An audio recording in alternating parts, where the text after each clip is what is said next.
मेरे प्यारे विद्यार्थियों, आज हम फिर थर्मल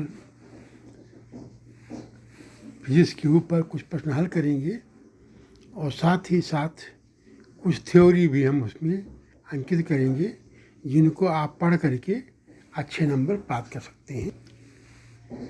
पहला प्रश्न है 5 gram of water at 30 degree centigrade and 5 gram of ice at -20 degree centigrade are mixed together in a calorimeter.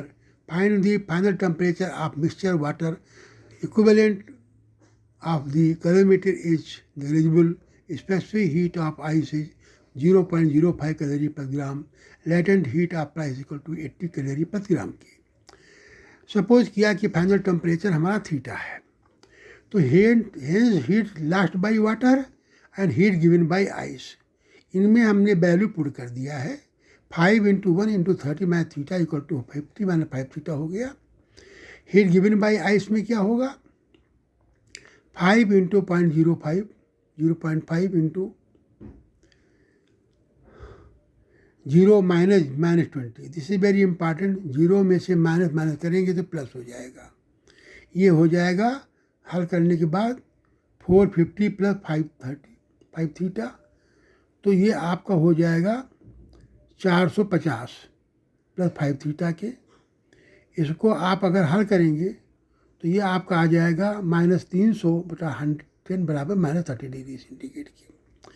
विद्यार्थी इसमें एक ये चीज़ है कि मिक्स टेम्परेचर सदैव -20 और 30 के बीच में आना चाहिए, लेकिन क्योंकि ये मिक्स है इसी परंतु इसमें -30 डिग्री सेंटीग्रेड आता है।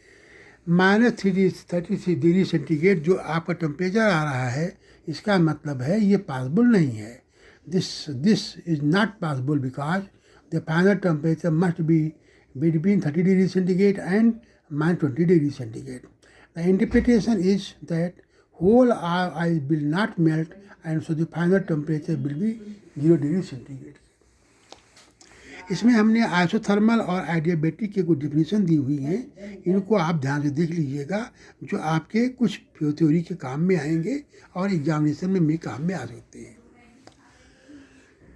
विद्यार्थियों, right attitude very rarely leads to wrong action. ध्यान रखिएगा, सही आपका जो एटीट्यूड है बहुत कम संभावना है कि आप गलती करें।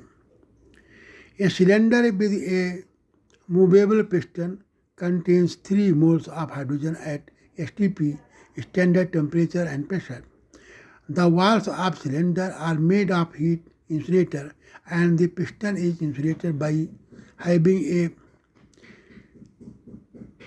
well of sand and it. By what factor does the pressure of gas increase if the gas compressed to half of the original volume? इस प्रश्न में क्या दे रखा है कि walls of the cylinder and piston are isolated, hence it is an adiabatic process. तो P1 B1 to the power gamma equal to P2 to B2 B2 to the power gamma, इसमें B2 का power 1/2 B1 को put करेंगे और gamma 7/5 दिया हुआ इसको put करेंगे और हल करेंगे, वैल्यू आ जाएगी 2.64 के। तो इस प्रकार से हमारे 2-3 प्रश्न थे, इनको और इन प्रकार के अन्य प्रश्नों को भी आप हल करेंगे। हमें उम्मीद है कि आपको अच्छे नंबर मिलेंगे। वर्ष 2025 हेतु मंगल कामनाओं के साथ हार्दिक शुभकामनाएं विद्यार्थियों।